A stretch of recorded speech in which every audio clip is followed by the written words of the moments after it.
What is the most common yet most essential part of any roguelites? Randomness. And today, I'm bringing that pure chaos to my game, HyperSurge, by building a room-based procedural layout. Let's get into it.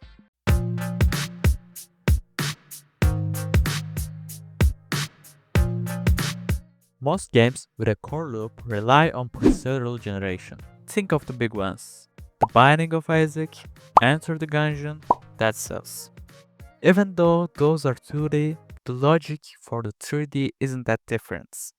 I wanted that same feeling of infinite replayability for HyperSurge, so I had to build a generator. Here's how my system handles it. First, we create a 3x3 layout. The start point drops right in the middle. That's our spawn room. Then the code picks a random block from the available neighbors to carry out a path. We keep doing this until the floor is complete. The very last room generated, that becomes the elevator, our exit. Oh, and of course, we adjust the room sizes so they never overlap. By the way, I was scrolling through Reddit when I found this amazing post by a user named AconCWD. I instantly loved the logic behind it, and it became the main inspiration for this generator. Huge shout out to them for the big brain idea.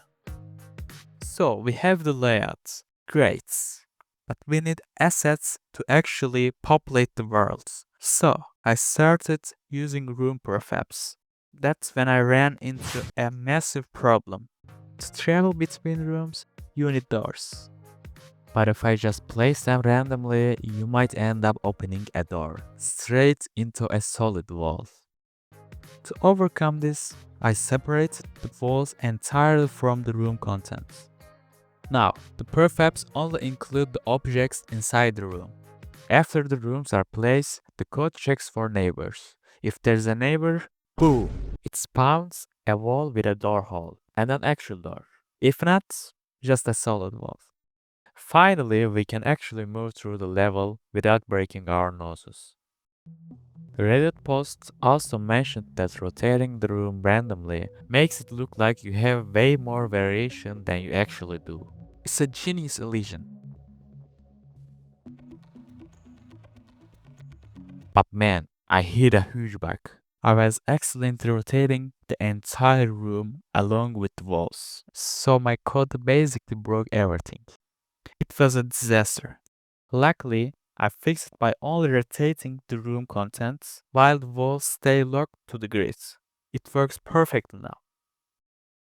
After the layout was ready, I noticed my assets were looking a bit off. I made my weapon models lower poly because honestly, the previous ones were ridiculously smooth for the style I'm going for. I also spent some time modeling random props for the rooms just to give each floor some personality.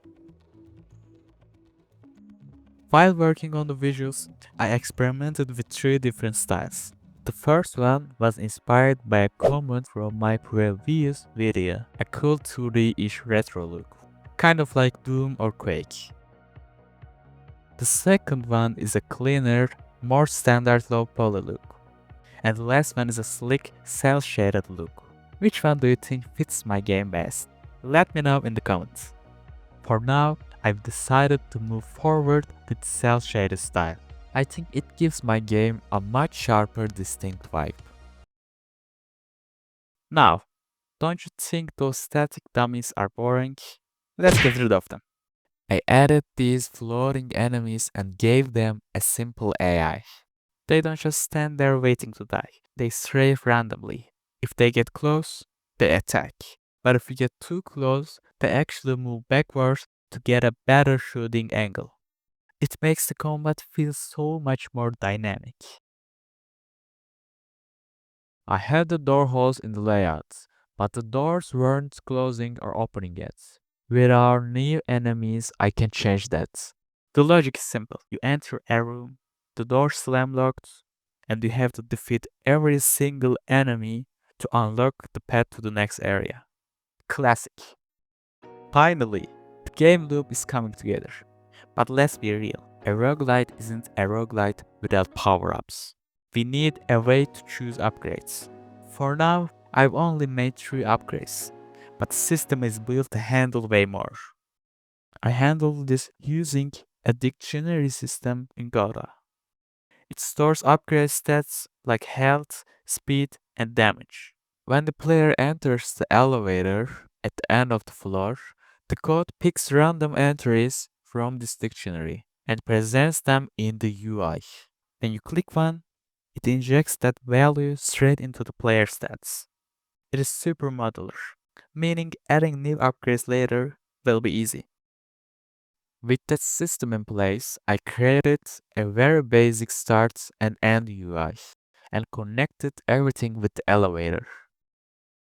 Basically, the game loop is now complete and looks like this. You start in the elevator, enter a room, clear the enemies, unlock the doors, repeat until you find the exits, enter the elevator, pick your upgrades, and ascend to the next floor. It is finally starting to feel like a real game, but there's still so much more to do. Next time, I want to design something that truly guards the elevator, not just enemies, but a real threat. If you want to follow along and watch HyperSurge turn into a finished game, consider smashing that subscribe button. And seriously, please don't forget to drop a comment letting me know what you think about the project so far. Thanks for watching, and I'll see you in the next one.